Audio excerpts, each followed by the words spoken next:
Hello everyone, how are you? This is Apple and iOSGenius on the YouTube channel.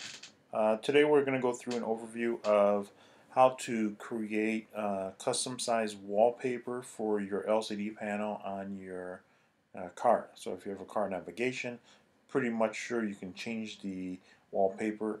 If you don't have the navigation option but still have the LCD option, it may have an option in there that you can change the wallpaper still. So instead of changing it from the standard default, which is Subaru, Toyota, Lexus, or whatever other car maker there is out there, and changing that wallpaper that comes up all the time, you can have it with your family photo or some business or your promo codes, or etc. So when people are in your car. So this is related to individuals who may do rideshare or just for fun, just to have a different wallpaper. So to do this, I'm going to do this on a Mac, and I'm going to create another video to do this on a Windows. I've already created one video, but it was actually too long, and YouTube did not want it. So I am going to go ahead and do this on the Mac. So here we're on a Mac. We're actually running El Capitan 10.11. You can do this on versions 10.7, I think it is 10.7 till now, 10.7, 10.8, 10.9, etc., etc.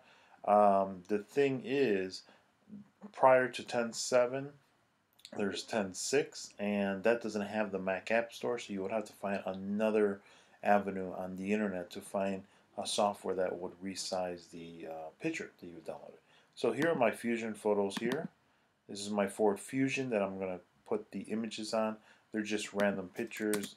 This is like family, daughter, friends, business, Lyft logo, etc. For rideshare.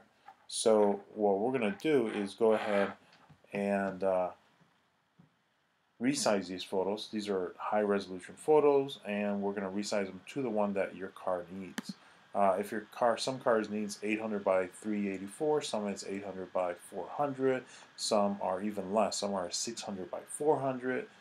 It's really depending on the size of your screen on your LCD panel in your car. So we're going to go ahead and close this. I've already made the conversions, but I'm just going to actually go to the folder where the conversions are, and I'm just going to delete this. So now what we're going to do is, where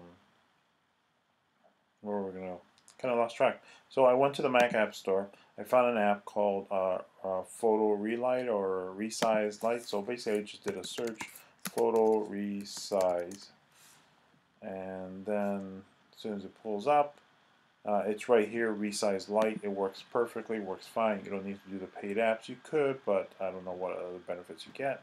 So I just selected that, installed it.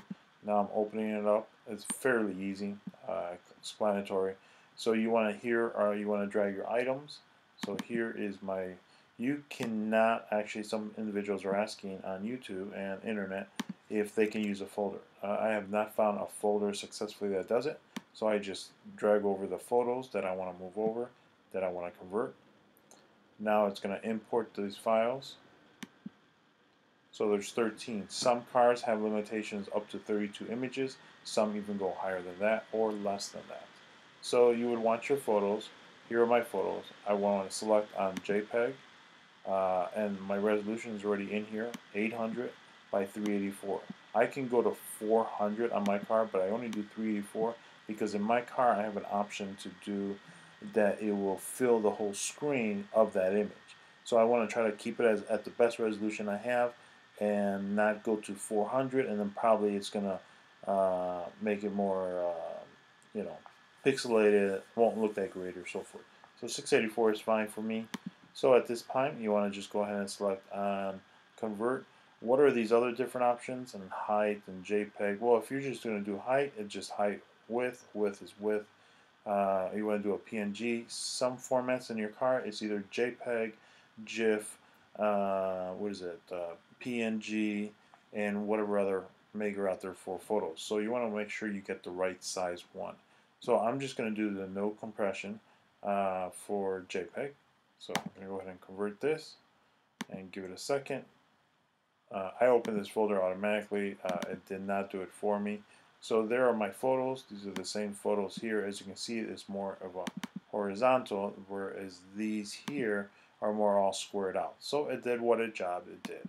So basically, once it's done, you want to go ahead and click this program. You can also double check the resolution if you wanted to see what the size is. Actually, it doesn't pop it up. But okay, that's fine. As long as we know we set it up at 800 by 384. So now what we're going to do is you want to make sure that you put these files onto a CD, sometimes DVD media, sometimes on a USB flash drive is accepted, depending on what your car statement says. In my next video, it would actually show what my car accepts. So for your car, it'll probably show a different or similar to the sense. So we're going to go ahead and put this to a CD. So I'm just using a standard CDR. You can use a DVD-R, which is fine as well. But the issue is if you use a CDRW or a DVD-RW, or rewritable disc, it won't work. I've tried it a few times and it just doesn't want to work. So I'm going to go ahead and grab these. As soon as the disc will pop up here in the center. So I'm just going to use standard Open Finder. You can use a specific application. I've heard people use Magic ISO Burn, Image Burn, some other burning software, and it doesn't work. It keeps failing. So basically, I'm just going to use Mac on the Open Finder. So we're just going to hit OK on this. The CD pops up, as you can see here, is listed as Untitled CD. The best way I found this to work is instead of you trying to say, oh, well, let me open this folder, let me go ahead and copy, so copy all, and then I want to paste it into my destination. Sometimes it doesn't work. As you can see on the bottom left corner of these icons, it just creates aliases. So it just basically creates a shortcut. You don't want to do that. So this could be why many people are trying to do it and it's failing. So what you want to do is just make sure there's nothing in the CD.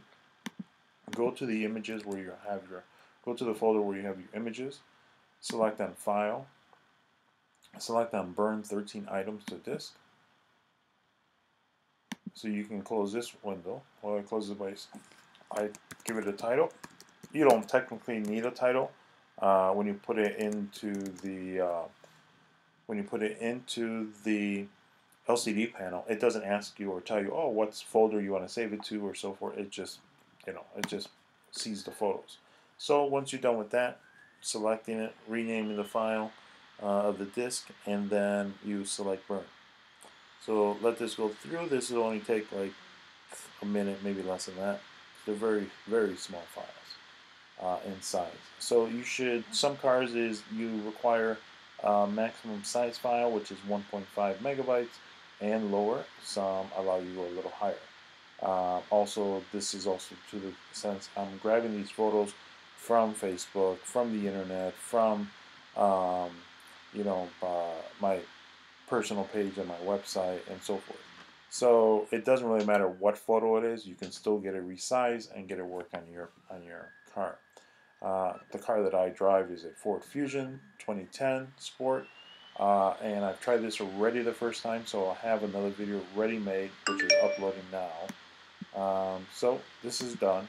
The disc, as you can see, it's renamed as Fusion Photo. So we can open this up. You see the images. You don't see little tiny arrow icons in the bottom. They're not shortcuts. So that's pretty much it.